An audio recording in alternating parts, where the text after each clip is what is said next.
tonight we are having burgers for dinner, so let's go. I do smash burgers and I've got my cast iron, oh that's hot, cast iron pan, and I'm just gonna spray it with some avocado oil spray.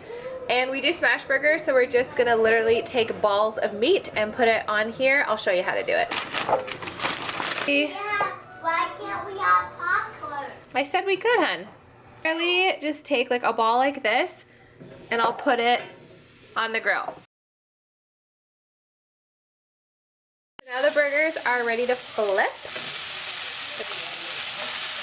Okay, so the secret to smash burgers is you need some sort of burger smasher like this, and what you do is you take parchment paper and you wrap it like that, and then we're gonna squash the burgers down. Starting with this guy, smash.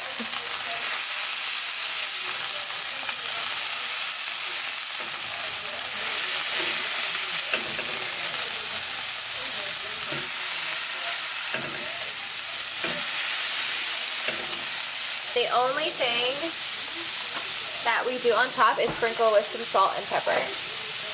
And they are the best burgers you'll ever have in your entire life.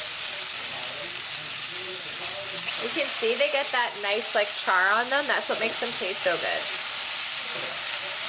Sticking a little bit, but that's okay. We're gonna add a slice of cheese to each one. This literally takes like 15 minutes. A little bit more salt on each one too.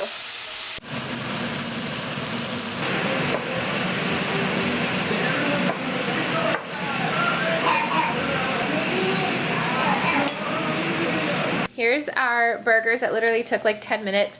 And then I just do a plate with pickles, onion, tomato, and lettuce. And we have brioche buns, ketchup, and relish. Saturday night dinner.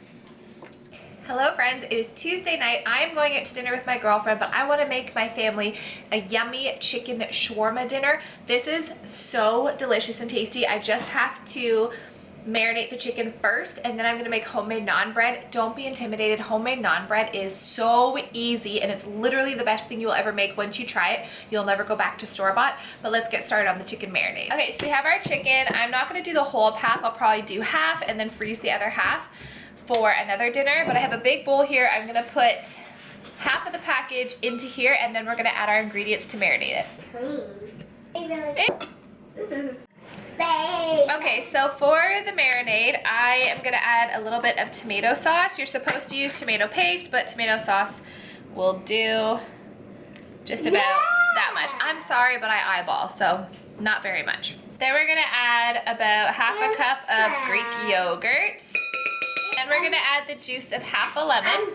I'm tired, but I don't want to rest. Oh. I'm just adding some minced garlic that I chopped up, a little bit of cumin, some garlic powder, because we want this extra garlicky, some paprika. I love garlic. We're gonna do some salt, about a teaspoon, and some black pepper. And olive oil. So we're gonna cover this. Actually, yeah. Then it's going in the fridge. Now we're moving on to the naan bread. So we're gonna start with a quarter cup of warm water, 2 teaspoons of sugar, half teaspoons of active dry yeast. We're gonna add 3/4 cup of warm milk, and we're just gonna mix this up and then let it get nice and bubbly. Okay, so this is starting to bubble, so we're gonna add our next ingredient. Add 3/4 cup of Greek yogurt. Then we're gonna add a 1/4 cup of oil. I like to use olive oil. Some garlic. Put that in. Next, we're gonna add 4 cups of regular flour. Then we're gonna do a teaspoon of baking powder and a teaspoon of salt.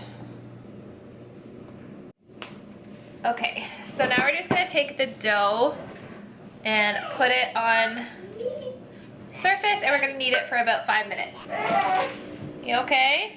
Okay, so this is roughly what it should look like. So I have a greased bowl. We're gonna plop it in there, cover it with a tea towel, and let it rise till we're ready to cook. Cast iron pan here, and I'm going to just spray it with some avocado oil. What I do is I like to pinch it and rip off a piece like this, and then we're gonna roll it. That's about good. And then you're just gonna lay it on the frying pan like this, and we just brown it and cook it on both sides, and that's it. I am not even joking, this smells so good. We're looking nice and golden brown, but you wanna see this on both sides. And if you want it to cook faster, make them a little bit thinner. So we're not quite there yet, but we're getting there.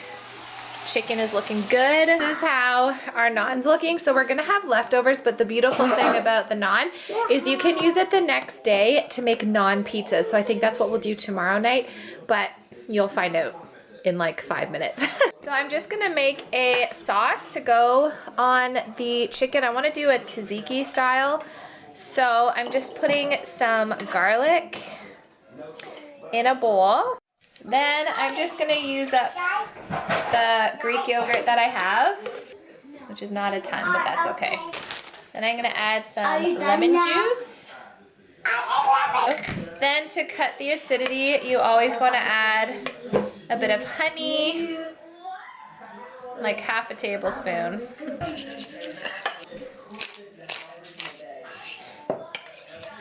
Then I'm gonna add some garlic salt. Or garlic powder, I should say. That's perfect. I just tasted this chicken and oh my gosh, it is so juicy. Look how juicy that is on the inside and crispy on the outside. So that's Colin's plate. He's just gonna dip the chicken in there with the naan. And I'm gonna do the same with the girls. When I have it, I would do it as a wrap, but I'm just gonna put some cucumber on their plates and that's dinner. You guys saw my last video. I made chicken shawarma with homemade naan bread. And tonight I'm repurposing the naan bread and we're making naan pizzas. So this is what we have so far. The white is just a homemade ranch. So we have 2 ranch and the rest is gonna be tomato sauce and cheese. And I'm gonna add some salami. These are what the pizzas look like. And they're so, so good. So that's what we're gonna have. And then I just did some carrots and ranch for the kids to share. Hi friends, tonight I feel like making hamburger helper. Colin has been asking me for this because it was his childhood favorite. My kids have never had it, I've actually never had it. So I thought I'd make a homemade version. So we're gonna make some hamburger helper. I'm just gonna get a big pan, I'm gonna turn it on, and I'm gonna ground up 1.5 pounds of ground beef. You can do 1 pound or 2 pounds. I find 1.5 is perfect size for a family of 5. So now we're just gonna add some chopped white onion. Okay, so then I'm just gonna add just a tiny bit of tomato sauce. Honestly, like I'd say a 1/4 cup. We're gonna do a teaspoon of chili powder and some Kinder's the Blend seasoning.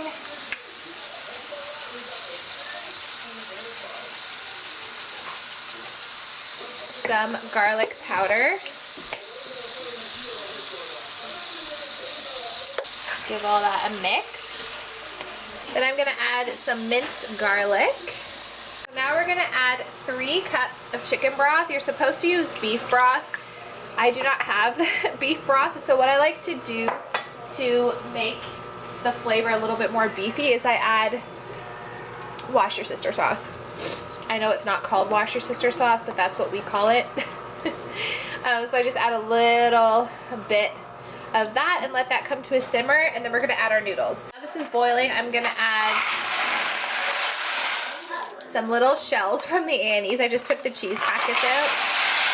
So I'm gonna use 2 boxes of that and then give that a stir. Okay, so I tasted this and I think it needs a bit of ketchup because it needs more of a like tomato sauce. You're supposed to use tomato paste, but I don't have tomato paste. So I'm just gonna, yeah, Actually, I'm gonna add a little bit more ketchup. Bring this down to a simmer, and now we're gonna add about a cup of cheddar cheese. And this is a medium cheddar. This is dinner. Colin's not home yet, so I'll plate his after, and we just have these little brioche buns with some butter. So that's dinner. I am making mashed potatoes and some chicken thighs for dinner, so let's go. Here, it looks so gross, but I promise it's delicious. This is like the copycat K garlic mashed potatoes. So I have the baby. I know you do. Risa, she hates mashed potatoes. I have the mini potatoes from Costco, so they're already washed. I put them in a pot with chicken broth instead of water. It gives them more flavor, at least 1 to 2 tablespoons of salt. And I have about 4 cloves, whole cloves of garlic in here. And that's what we're gonna boil them in. And then we're gonna get started on our chicken. Okay, so all you're gonna do is put chicken thighs in the pan with a little bit of butter. And then I am going to just sprinkle over the the blend seasoning, which is salt, pepper, and garlic. And then once the butter kind of goes away, we're gonna add some chicken broth, and that's all we're doing with the chicken thighs. So the mashed potatoes have a cup of sour cream, salt, pepper, garlic, and heavy cream, and some butter, and it tastes so good.